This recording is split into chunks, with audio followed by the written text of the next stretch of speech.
नमस्कार दोस्तों, स्वागत है आपका SSC learning point by Singh sir. चलिए फिर आज स्टार्ट करेंगे हम लोग क्या ज्योमेट्री। और ये जो CHSL 2021 में पूछे गए सवाल है ना, उनका सॉल्यूशन करेंगे।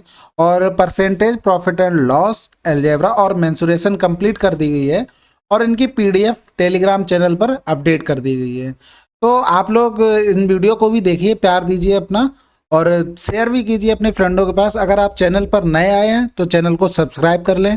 और चलिए फिर स्टार्ट करते हैं। हाँ, एक बात और, अगर आपको किसी भी क्वेश्चन में कोई भी प्रॉब्लम आती है, आप कमेंट सेक्शन में जाइए, वहां पर कमेंट लिखिए, आपका सॉल्यूशन आपको मिल जाएगा। या तो रिप्लाई कर दूंगा या तो वीडियो बनाकर चैनल पर अपडेट कर दूंगा। चलिए फिर स्टार्ट करते हैं नए चैप्टर ज्योमेट्री के साथ। 12 सेंटीमीटर त्रिज्या वाले वृत्त के केंद्र से 18 सेंटीमीटर दूर स्थित किसी बिंदु से वृत्त पर खींची गई स्पर्श रेखा की लंबाई बतानी है। देखो, एक तुम्हारा ये वृत्त हो गया, इसके केंद्र से 18 सेंटीमीटर दूर बिंदु से क्या एक स्पर्श रेखा खींची गई है और इसकी लंबाई हमें बतानी है। ये क्या हो गया x। स्पर्श रेखा पर त्रिज्या से क्या कोण बनता है 90 डिग्री। ये तो 12 सेंटीमीटर दी गई थी। तो देखो यहाँ पर क्या हो जाएगा, एक्स स्क्वायर प्लस 12 का स्क्वायर बराबर 18 का स्क्वायर। ये हो गया पाइथागोरस से। तो एक्स स्क्वायर बराबर 18 का स्क्वायर माइनस 12 का स्क्वायर, यानी 18 प्लस 12 और 18 माइनस 12 हो गया।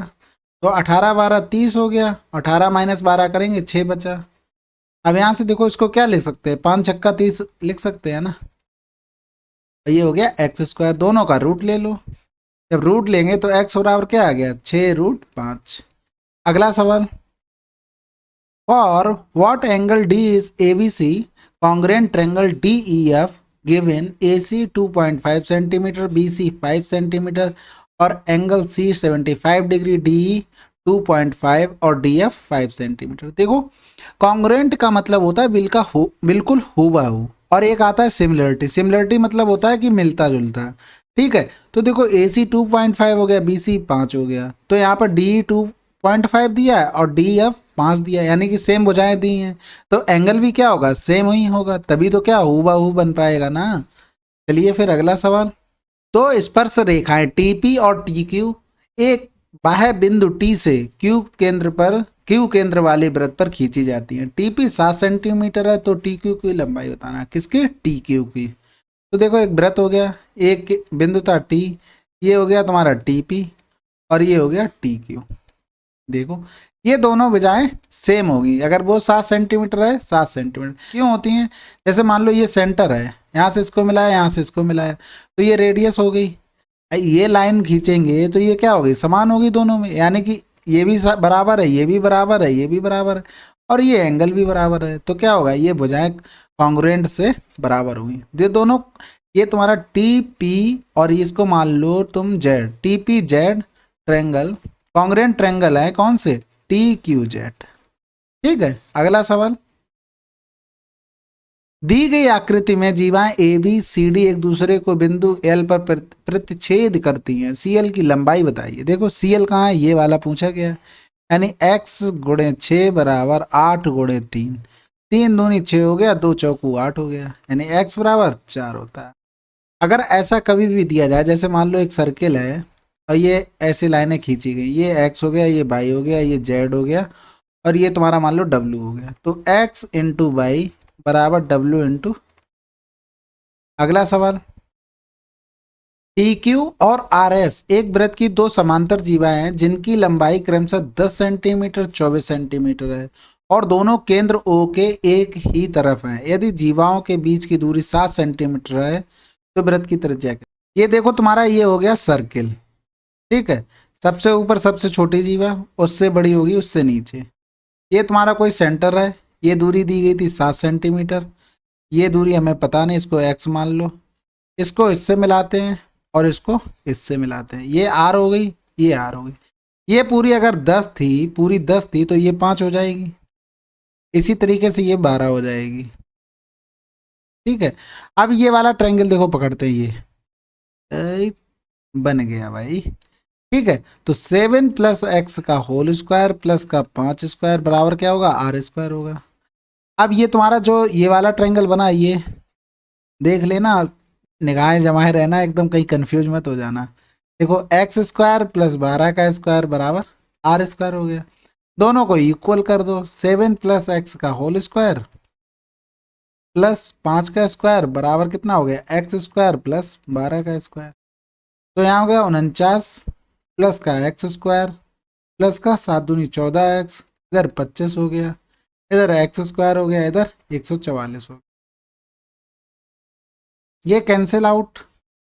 49 और 25 कितना होगा, 9 × 5 = 14, 4 हाथ से लगा एक, 5 हो गए, 5 × 2 = 7, 74 प्लस 14x बराबर 144, यानी 14x बराबर क्या हो गया, यहाँ जाएगा 70, x बराबर 5 आ गया।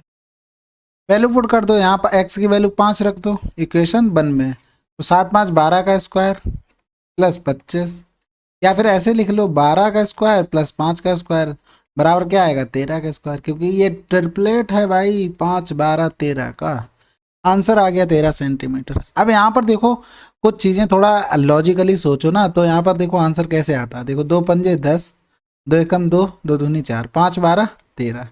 मोस्टली सवालों में ऐसा होता है कि इससे आंसर आ जाता है तुम्हारा। बस प्रैक्टिस करते रहो, कहीं ना कहीं थोड़ा बस इसके लूप होल हैं, लेकिन हमने एसएससी के जितने भी सवाल देखे ना, मोस्टली ऐसे आंसर आ जाते हैं। अगला सवाल,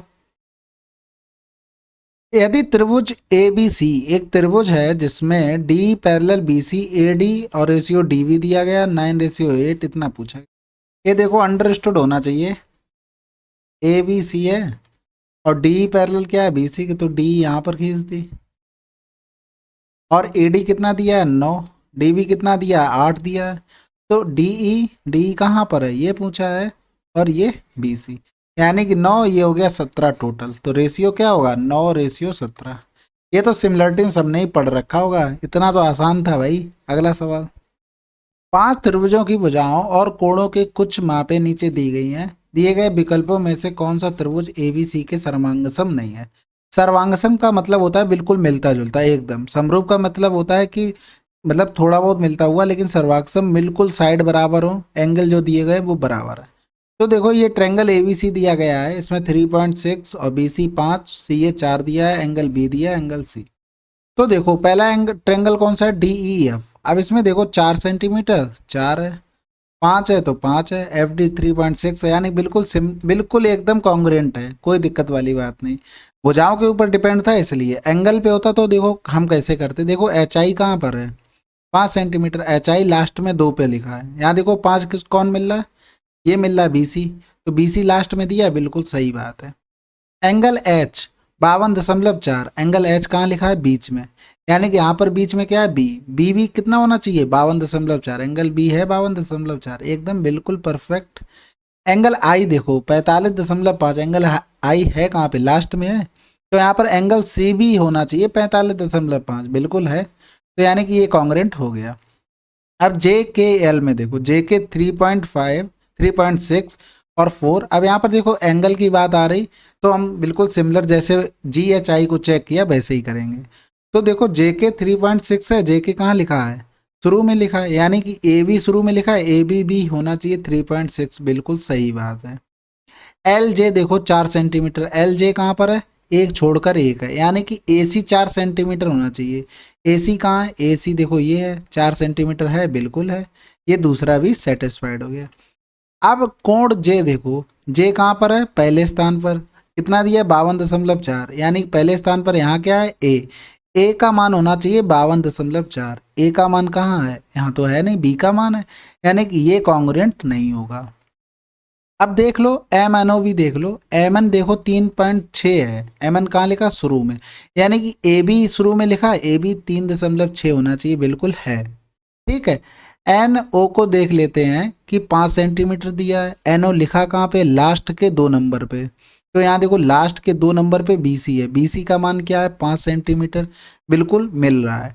अब यहाँ एंगल एन देखो 52.4, एंगल एन कहाँ पर है, बीच में है, यानी कि इसमें बीच में क्या है, बी है, बी का मान कितना होना चाहिए 52.4, बिल्कुल है, तो ये भी होगा। तो कौन सा नहीं होगा, ट्रेंगल जे के एल नहीं होगा। तो देखो इसमें ऐसा नहीं कि बार बार फिगर बनाते घूमो, तो रफ कॉपी इसी के लिए होगी, ठीक है, बिना चित्र के भी ये सवाल किया जाता है। अगला सवाल, यदि दो त्रिभुजों के संगत कोण बराबर हों और ये साइड का रेशियो दिया गया है, का समाधान करते हैं तो देखो यहाँ पर देखो ट्रेंगल पी एक्स जेड और ट्रेंगल ई एफ आर समरूप हैं। देखो समरूप होने के लिए सेम जगह पे लिखा होना चाहिए। देखो जो रेशियो इनका है वहीं पर ये बिल्कुल सेम रेशियो में है, यानी पी एक्स जहाँ पे लिखा होगा वहीं ई आर लिखा होगा। तो देखो पी एक्स शुरू में लिखा, ई आर शुरू में होना चाहिए, नहीं है ना, कैंसिल हो गया, ये तो समरूप नहीं है। यहाँ देखो पी एक्स शुरू में है तो ई आर शुरू में होना चाहिए है। जेड एक्स कहाँ लिखा, लास्ट में लिखा, लास्ट 2 नंबर पे, तो यहाँ पर ई आर एफ होना चाहिए, आर एफ है। यहाँ देखो पी जेड कहाँ लिखा है, एक छोड़कर एक, यानी ई एफ कहाँ पे होगा, एक छोड़कर एक, यानी कि ये समरूप है। इसमें देख लो एक्स पी देखो ऊपर लिखा है, यानी कि ई आर मिलना चाहिए था, तो यहाँ ई आर मिल रहा है। पी जेड देखो कहाँ है, पी जेड ये है, ई एफ मिलना चाहिए, ई एफ तो एक छोड़कर एक है, नहीं होगा। इसी तरीके से आप सारे चेक कर सकते हैं। अगला सवाल,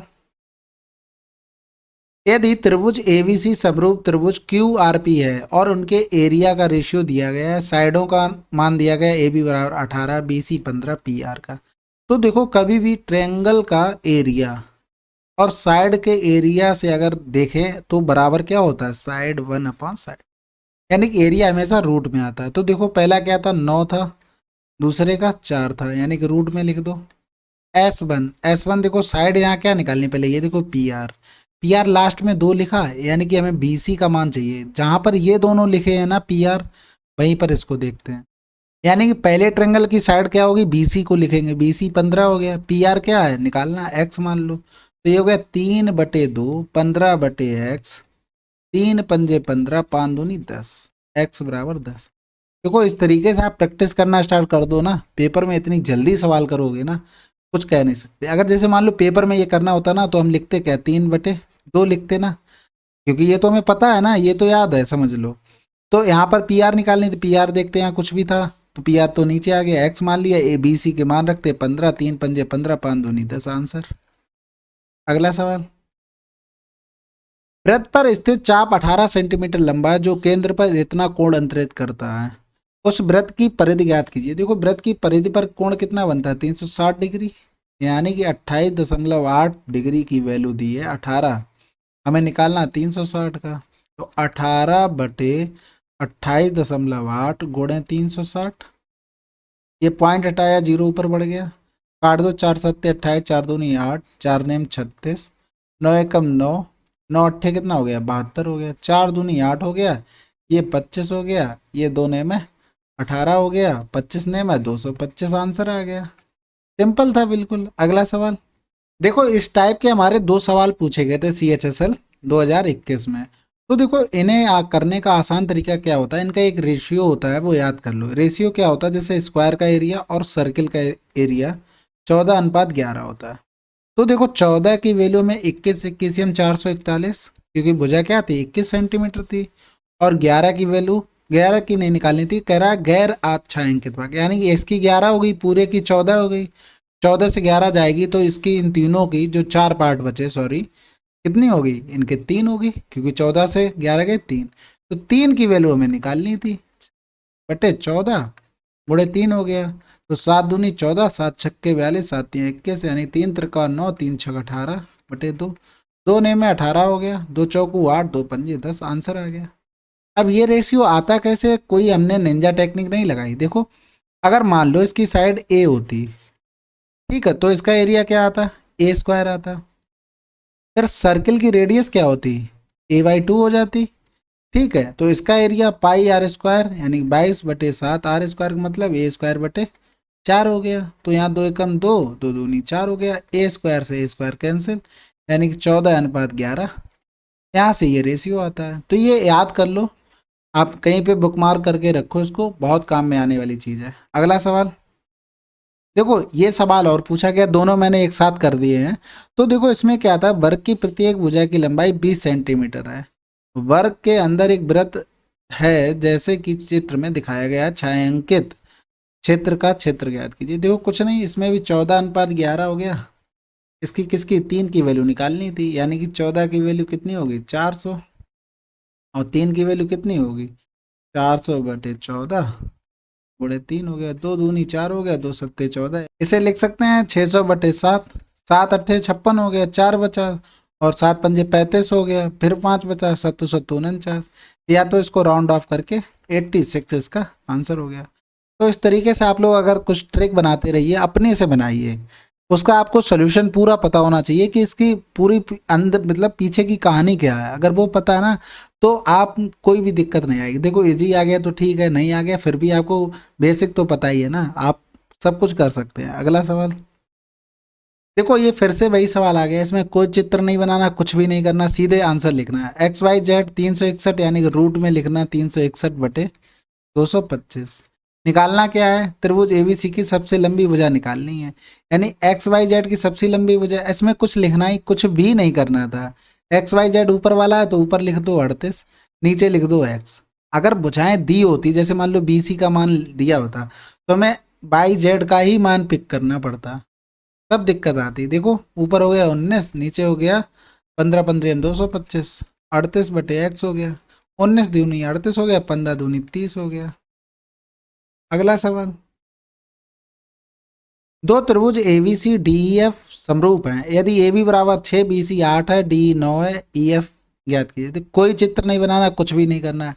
ए बी कहाँ लिखा है, शुरू में लिखा है ए बी, और डी का रेशियो क्या होगा, सेम होगा। देखो एक बार लिख देता हूँ, डी हो गया। हमें निकालना क्या है, ई एफ यानी कि शुरू का, यानी कि बी सी अपॉन क्या होगा, ई एफ होगा। तो ए बी की वैल्यू 6, डी ई की वैल्यू 9, बी सी की वैल्यू 8/x हो गया। दो तियाँ 6 हो गया, और दो चौकू 8, तीन त्रिका 9 हो गया। एक्स बराबर 12 सेंटीमीटर। कोई चित्र नहीं बनाना, कुछ भी नहीं करना, केवल आंसर लिख के आगे बढ़ना। अगला सवाल, दो पूरक कोणों का अंतर इतना है, तो उनमें से एक कोण क्या होगा। देखो सप्लीमेंट्री की बात कर रहा है, यानी कि यहाँ पर होना चाहिए था समपूरक। अब इसका खामियाजा भुगतेगा कौन, केवल हिंदी वाले। हम ही लोग गरीब हैं, हम ही लोग झेलते हैं बस, बाकी कुछ नहीं। ठीक है, अब मान लो कोई कोण अगर x है तो दूसरा होगा 180 माइनस एक्स, क्योंकि इन दोनों का सम क्या होता है, 180 होता है। इनका अंतर दिया गया था, अंतर कितना था, 74 था। तो यहाँ से अंतर निकालेंगे, -180 माइनस माइनस प्लस एक्स बराबर 74, यानी 2x बराबर कितना हो गया, 180 प्लस 74 हो जाएगा। यानी कि 2 से काट दो, 2 ने में 18 हो गया, 2 3 6 हो गया, 2 सत्ते 14, यानी 7 और 9 3 12। 127 तो एक आ गया, दूसरा कितना रहा होगा, 180 माइनस 127 रहा होगा। 10 से 7 गया, 3 बचा, यहाँ बचा कितना, 7, 7 से 2 गया 5, आंसर। कोई बात नहीं, हिंदी के भी दिन आएंगे, कभी ना कभी तो आएगा, कभी ना कभी तो इम्प्रूवमेंट होगा। चलिए फिर अगला सवाल, वह अनुपात ज्ञात कीजिए जिसमें क्रमशः 4 सेंटीमीटर 6 सेंटीमीटर त्रिज्या वाले दो वृत्तों पर खींची गई एक अनुप्रस्थ उभयनिष्ठ स्पर्श रेखा जिनके केंद्रों को जोड़ने वाली रेखा को विभाजित करती। देखो दो सर्किल थे, एक तुम्हारा ये हो गया और ये एक हो गया छोटू सा सर्किल, ये दोनों सेंटर पॉइंट हो गए। इनको अगर मिलाते हैं तो ये इस तरीके से मिलते हैं। इनकी एक उभयनिष्ठ सॉरी अनुप्रस्थ उभयनिष्ठ स्पर्श रेखा थी ना, तो उनको अगर मिला दें तो वो इस तरीके से कुछ लेंगे। इसके सेंटर से अगर इसको मिलाएंगे ये 90 का कोण, इसी तरीके से बड़े वाले सर्किल को मिलाएंगे इससे तो ये 90 का। इसकी त्रिज्या 6, इसकी 4 हो गई। अगर ये एंगल थीटा है तो ये वाला भी थीटा होगा, बचा एक, यानी कि इसको अल्फा मानते तो ये भी अल्फा होगा। तो ये दोनों क्या हो गए, सिमिलर। हमसे पूछा गया है एक्स और वाई का अनुपात। तो देखो बड़े वाले पहले इसमें लिख लो, थीटा के सामने 6 हो गया, अल्फा के सामने एक्स हो गया। फिर देखो छोटे वाले में देखो, थीटा के सामने 4 हो गया, अल्फा के सामने वाई हो गया। दो तियाँ 6, दो दूनी 4। तो देखो यहाँ पर एक्स अपॉन वाई 3/2, ये आंसर आ गया। अब ये मत कहना कि दो आगे लिखा तीन आगे पीछे लिखा। देखो अगर ऑप्शन क्या है इस तरीके से दिए गए, यहाँ वो स्पेसिफिक नहीं बताया है। अगर वो कुछ नाम देता हो, कुछ स्पेसिफिक बताता किसका किससे रेशियो है, तो हमारा एकदम सही आता। अगला सवाल, एक वृत्त ए बी और सी डी दो व्यास हैं। एक वृत्त में कितने, दो व्यास हैं। लो भैया एक वृत्त बन गया अंडे टाइप का। ए बी सी डी दो व्यास है जो एक दूसरे से के लंबवत है। ठीक है, दोनों क्या है, व्यास। व्यास हमेशा कहाँ से जाता है, सेंटर से। ये हो गया ए बी, ये हो गया सी डी। कह रहा है ए सी की लंबाई बताओ। कुछ नहीं, सबकी भुजा मान लो। देखो दो दो, ये दो, ये दो, ये क्या हो जाएगा, दो दूनी चार, दो दूनी चार, चार चार आठ, यानी टू रूट टू हो जाएगा, और कुछ नहीं होगा। ठीक है, एसी की लंबाई टू रूट टू आई है, यानी कि यहाँ वैल्यू पुट करो C D into C D, ये तो नहीं होगा। ए बी की जगह रखो, ए बी कितना था, चार था, चार बटे रूट टू, यानी कि टू रूट टू आ गई। सी डी कितना है, सी डी तुम्हारा सी डी है चार, और बटे दो, ये तो दो आ गया। ए बी की वैल्यू कितनी है, चार है, चार दूनी आठ, तो आंसर केवल एक हो गया। अगला सवाल, ये तुम्हारा त्रिकोणमिति का सवाल है, इसमें कुछ ज्यादा कठिन सवाल नहीं था। कौसेक अल्फा का पूछा गया, कौसेक अल्फा क्या होता है, वन अपन साइन अल्फा होता है। ठीक है, तो यहाँ देखो one plus cot cot square alpha क्या होता है, देखो ये तो फार्मूला होता है, कोसेक स्क्वायर अल्फा माइनस का कॉट स्क्वायर अल्फा बराबर वन होता है। तो ये कोसेक स्क्वायर अल्फा या थीटा बराबर one plus cot square theta हो जाएगा। इसको हटाएंगे, दोनों तरफ रूट ले लो, तो ये आंसर हो गया। इसके बाद वन अपॉन साइन अल्फा भी होता है अपोजिट कोसेक अल्फा का। और इस तरीके से भी लिख सकते हैं, कैसे देखो, कॉट अल्फा को क्या लिख सकते हैं, कॉस अल्फा बटे साइन अल्फा बटे कॉस अल्फा हो गया।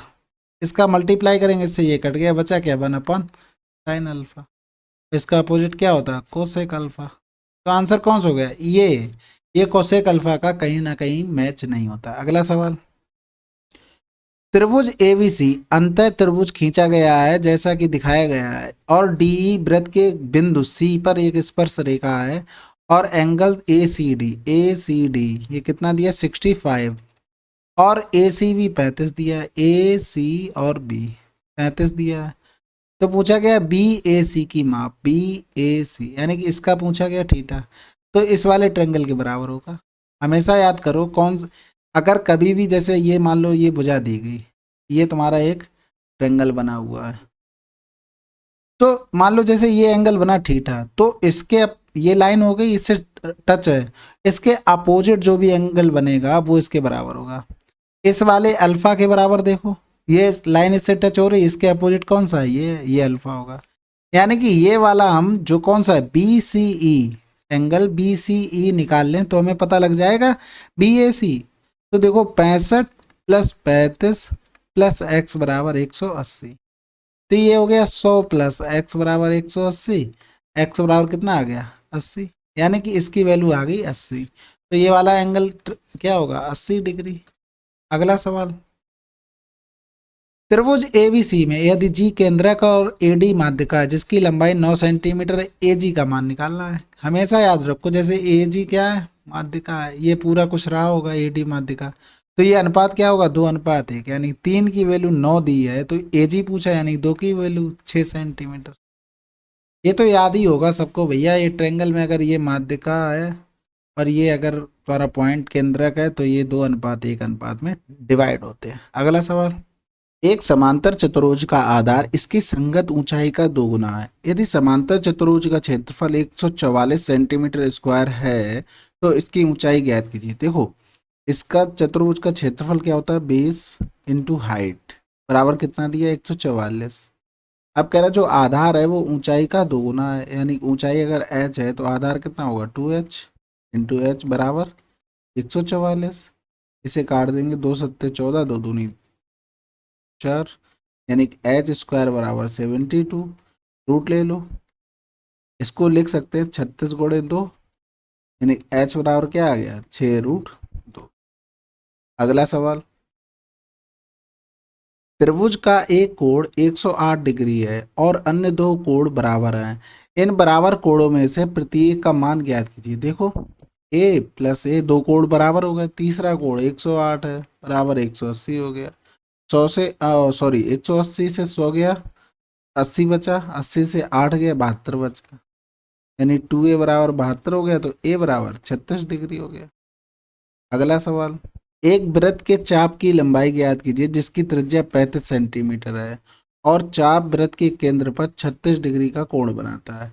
अगर जैसे मान लो 360 डिग्री का कोण बनाता है, 360 क्या होता है, पूरा वृत्त होता है, यानी कि परिधि होती, तो परिधि कितनी हो जाएगी, 2πr 22/7 इंटू 35। हमें 36 का निकालना था, यानी कि इसका कितना हो गया, 1/10 हो गया, तो इसका भी 1/10 कर देंगे, तो 2 × 7 × 5 = 35 हो गया, 22/5 10 5 दूनी 10 हो गया, यानी कि आंसर क्या आ गया पाई। अगर इस तरीके से नहीं करना चाहते तो एक फार्मूला होता है तुम्हारा, क्या निकालना, वृत्त के केंद्र पर 36 डिग्री का कोण अंतरित करता है, परिधि निकाला था, यानी कि परिधि बराबर होगा 2 पाई r थीटा बटे 360। तो देखो 2 पाई की वैल्यू 22/7, आर की वैल्यू 35, थीटा की वैल्यू 36/360।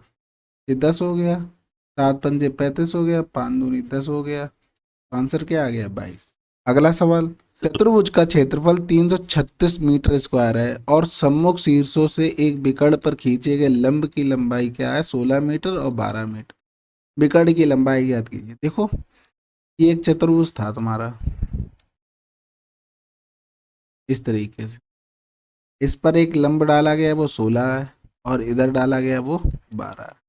तो देखो ये बेस पूरा मान लो x था, तो इस त्रिभुज का हम अगर एरिया निकालते हैं तो 1/2 x इंटू 16। इसी तरीके दूसरे का निकालेंगे तो 1/2 x इंटू 12 बराबर दिया था 336। तो 2 छक्के 12 हो गया, 2 अट्ठे 16 हो गया, इधर हो गया 14 x बराबर 33।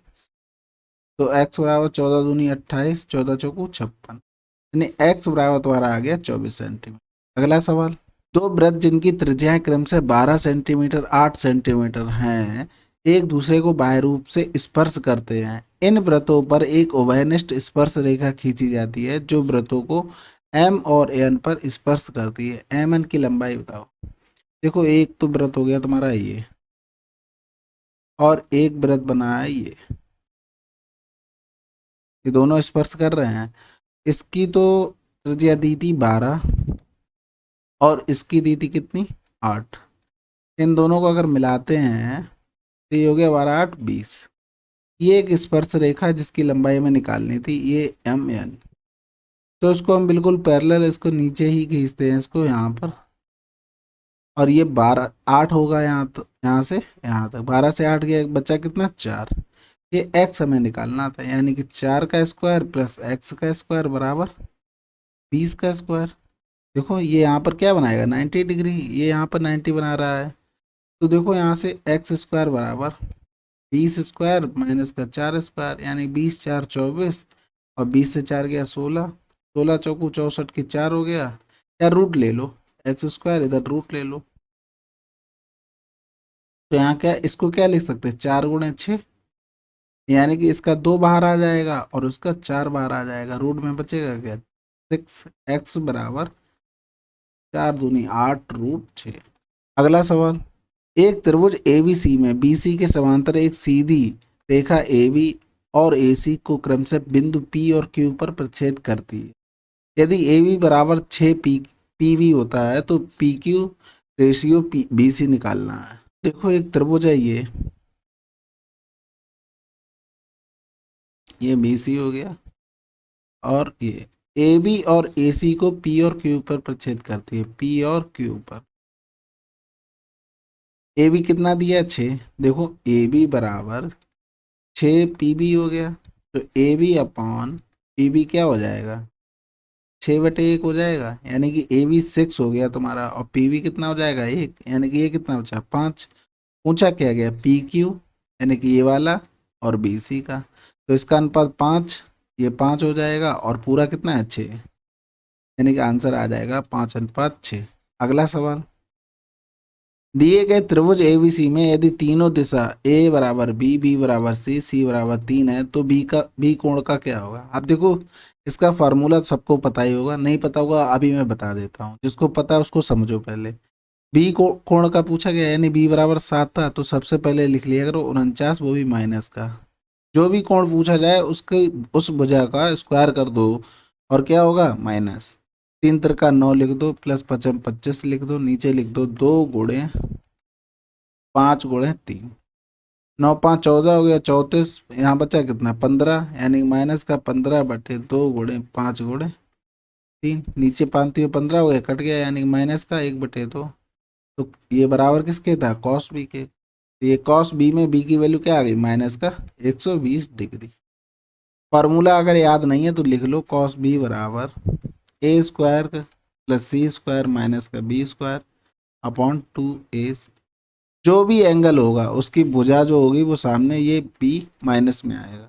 अगला सवाल, दो वृत्तों की त्रिज्या 4 सेंटीमीटर 7 सेंटीमीटर और उनके केंद्रों के बीच की दूरी 12 सेंटीमीटर है। वृत्तों की उभयनिष्ठ अनुस्पर्श रेखा की लंबाई ज्ञात कीजिए। उभयनिष्ठ अनुस्पर्श रेखा लंबाई निकालनी है, उसका फार्मूला होता है अंडर रूट डी स्क्वायर यानी 12 बार 144 माइनस का 7 से 4 गया 3 का स्क्वायर यानी कि 144 माइनस 9 हो गया यानी कि अंडर रूट 135 हो गया।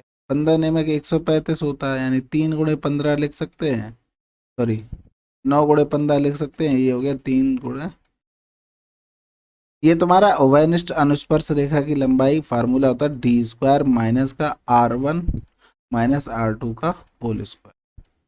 अगला सवाल, आर ए और आर बी केंद्र ओ वाले वृत्त जिसकी त्रिज्या 6 सेंटीमीटर है के बाहर एक उभयनिष्ठ बिंदु आर से दो स्पर्श रेखाएं हैं। यदि ए आर बी 70 है तो कोण ए ओ बी क्या होगा। देखो अगर तुम्हारे दिमाग में अगर चित्र बन जाता ना तो आंसर 110 आ जाता। अच्छा देखो कैसे, ये ओ हो गया, यहाँ आर हो गया, इससे दो स्पर्श रेखाएं खींच दो एकदम बढ़िया सुंदर सी, इन दोनों को मिला दो। देखो स्पर्श रेखा पर 90 डिग्री की त्रिज्या कोण बनाती है। ठीक है, ये वाला दिया गया था तुमको 70, ये ए और ये बी, और ये निकालना था यानी कि आमने सामने कोण 180 होंगे तो 110 आ जाए क्योंकि ये दोनों क्या है 90 है। अगला सवाल, तो पूछा गया है कि ए सी डी बराबर होगा। देखो त्रिभुज एबीसी दिया है, अंत त्रिभुज है। अब ए सी डी पूछा गया यानी कि ये वाला कोण किसके बराबर होगा। अभी थोड़ी देर पहले बताया ये भुजा है ना जो उससे टच करे, इसके जस्ट अपोजिट वाला इसके बराबर होगा यानी कि कोण ए बी सी बराबर होगा। ठीक है, अगर पूछ लेता बी सी ई यानी कि ये वाला किसके बराबर होगा तो इससे ये टच हो रही भुजा, इसके जस्ट अपोजिट में ये वाला हो रहा है तो इसके बराबर होता। अगला सवाल, 10 मीटर व्यास वाले एक वृत्त में दो समांतर जीवाएं खींची जाती हैं। एक जीवा की लंबाई 8 मीटर है और दोनों जीवाओं के बीच की दूरी 6 मीटर है। दूसरी जीवा की लंबाई ज्ञात कीजिए। देखो ये हो गया तुम्हारा एक सर्किल, 10 मीटर व्यास वाला कह रहा है यानी कि उसकी रेडियस कितनी होगी 5 मीटर। तो जीवाएं 8 मीटर, एक तो एक की लंबाई 8 मीटर है देखो दी गई। ठीक है, अब दूसरी कह रहा है वो 6 मीटर उनके बीच की दूरी है, तो एक साइड तो हो नहीं सकती क्योंकि इसकी रेडियस क्या हो जाएगा, जब डी बराबर 10 मीटर है तो रेडियस होगी उसकी 5 मीटर, तो एक साइड तो होंगी नहीं है क्योंकि 6 मीटर है तो दूसरी साइड दूसरी रही होगी।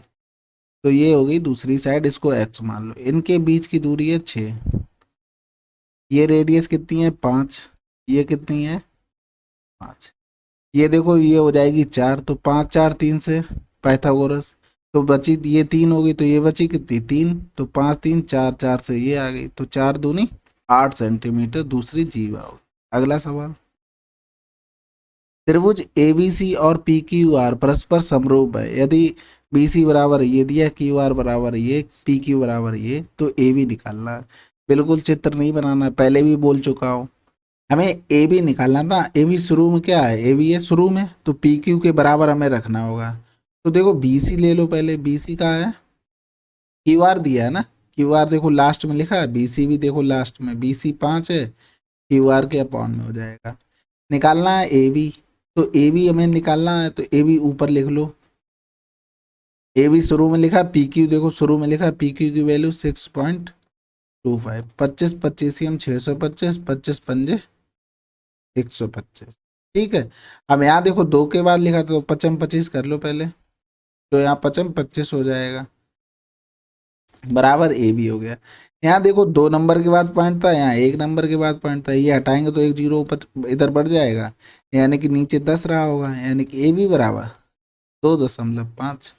अगला सवाल, यदि त्रिभुज एबीसी और पी क्यू आर दोनों समद्विबाहु हैं जिनमें ए बी बराबर ए सी, पी क्यू बराबर पी आर, इसके साथ ही ए बी बराबर पी क्यू, बी सी बराबर क्यू आर है, तो कोण बी बराबर 50, तो आर का मान क्या होगा। देखो दो त्रिभुज हैं, ये पी क्यू आर, ये ए बी सी, तो ए बी बराबर ए सी है, पी क्यू बराबर पी आर है, ए बी बराबर पी क्यू है, यानी कि अगर एक्स है तो ये एक्स हो गया, बी सी बराबर क्यू आर है, यानी कि ये बाई है तो क्यू आर बाई हो गया, तो बी बराबर 50 डिग्री है। तो यहाँ से आर की माप क्या होगी, यानी कोण आर। देखो बिल्कुल सिंपल है, ये 50 है तो ये भी 50 होगा, क्योंकि भुजाएं दोनों बराबर है, तो यानी कि ये कोण भी 50 होगा, ये भी 50 होगा, दोनों एक दूसरे के बराबर दिया गया है। ठीक है, अगला सवाल। दी गई आकृति यदि आर पी एस 25 डिग्री है तो आर यू एस का मान 155, ये तो 90 दोनों बना ही देंगे, आमने सामने कोण 180 होंगे, तो ये कितना आ गया 155। अगला सवाल। केंद्र ओ वाले वृत्त पर की त्रिज्या 8 सेंटीमीटर है, वृत्त में जीवा ए बी की लंबाई 14 सेंटीमीटर है, यदि ओ एम ए बी पर लंब है। देखो ओ केंद्र वाले की बात कर रहा, ये ए बी एक तुम्हारी जीवा है, ओ एम लंब हो गया किस पर, ए बी पर।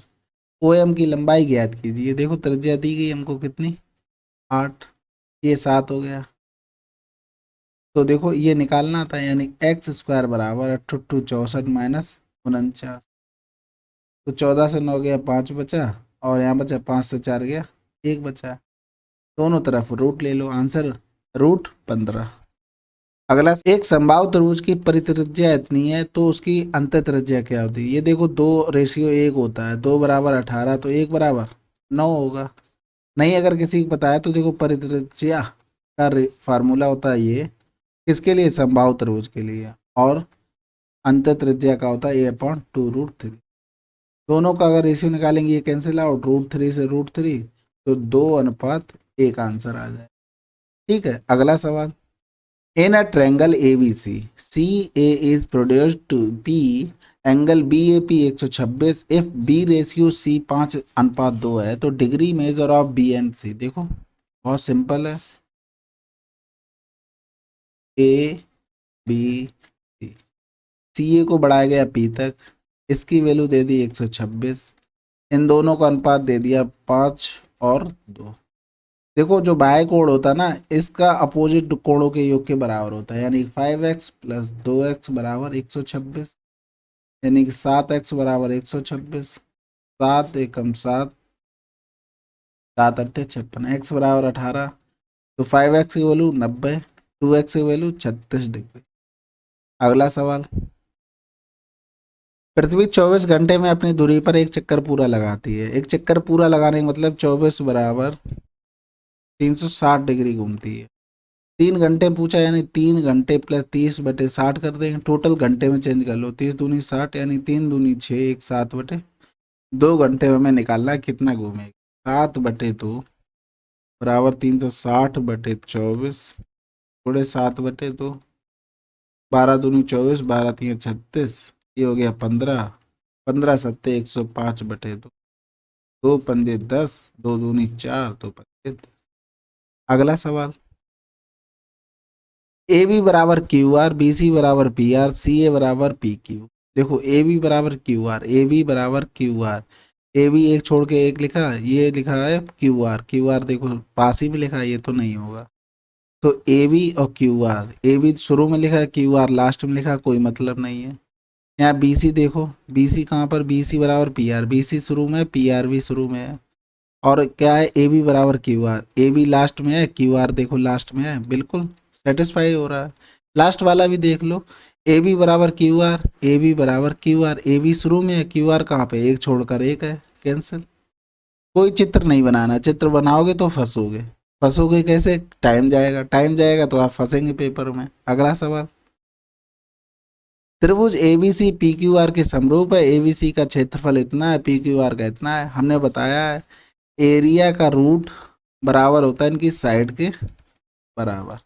ठीक है, अब ऊपर बड़े, इसका कितना 64, इसका कितना दूसरे वाले का 121, साइड 1 लेंगे एबीसी वाले, पहले देखो पूछा क्या गया बीसी, बीसी कहाँ लिखा है लास्ट में, यानी कि बीसी बराबर कितना है कुछ निकालना है, और बीसी के बराबर क्या लिखा है क्यू आर, यानी कि हमें क्यू आर चाहिए, क्यू आर का 15.4 यहाँ लिख दो बस, 8 बटे कितना हो गया 11, BC बटे कितना हो गया 154।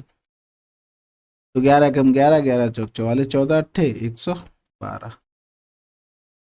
अगला सवाल, दिए गए चतुर्भुज एबीसीडी का क्षेत्रफल ज्ञात कीजिए। कुछ नहीं है, AC 10 है, यानी कि इसका देखो अगर इस वाले त्रिभुज का निकालते हैं तो ये हो जाएगा 1/2, 10 गुणे 3 हो जाएगा। दूसरे वाले का 1/2, 5 गुणे 10 हो जाएगा। 2 पंजे 10 हो गया, 2 पंजे 10, 5 तियां 15 हो जाएगा, 55 हो गया, 15 और 25 40 आंसर। अगला सवाल, A chord of 10 centimeter passes through the center of the circle. What is the diameter of circle? 10 centimetre. भैया कोई भी जीवा है अगर सेंटर से होकर जाती है तो त्रिज्या ही तो बनाएगी।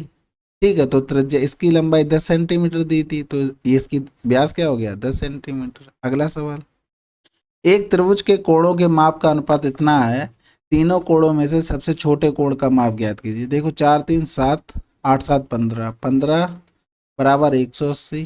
छोटा कौन सा है 3, 3 बराबर कितना होगा, इसका कितना हो गया 1/5 हो गया, इसका भी 1/5 कर दो, तो 5 3 15, 5 छक्का।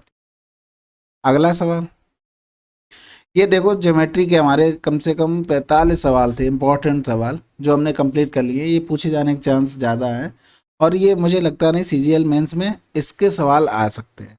रीज़न क्या है, बहुत इजी सवाल थे। हाँ, 2 से 3 सवाल तो मिलेंगे ही, 2 तो मिल ही जाएंगे क्योंकि पूरा पेपर टफ नहीं होता है। ठीक है, तो कोशिश कीजिए। और एक चीज़ और, CHSL 2022 बिल्कुल पैटर्न फॉलो करेगा, कुछ नया नहीं पूछेगा। आप समझ लो इतना इजी आया था ज्योमेट्री में, फिर भी पेपर कठिन लगा। सवाल परसेंटेज के और प्रॉफिट एंड लॉस में बड़े थे, हाँ मानता हूँ। वो सवाल थोड़े टेक्निकली बोल सकते हैं कि छोड़ने लायक थे, बाद में सेकंड अगर गो में करते तो वो हो जाते। बस ये है, प्रैक्टिस करते रहिए, आपको अनुमान लगता रहेगा कि कब सवाल हमें करना है, कब सवाल हमें स्किप करना है।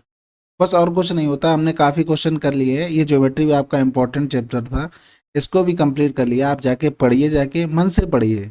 कभी भी मिरर देखिए ना तो आपको एकदम फीलिंग आनी चाहिए सरकारी जॉब वाली। आपको अपने ऊपर लगना चाहिए, हाँ मेरे पास जॉब है, कितना अच्छा लगेगा, समाज में आपकी वैल्यू कितनी बढ़ेगी। ये सोचो पहले, कितना लोग आपको अप्रिसिएट करेंगे, आपकी जो बातें नहीं सुनते वो भी सुनेंगे। भाई एक बार पढ़ के देखो, माँ बाप का सोचो, वो कितना प्राउड फील करेंगे तुम्हारे ऊपर। चलिए फिर मिलते हैं अगले वीडियो में, तब तक के लिए जय हिंद जय भारत।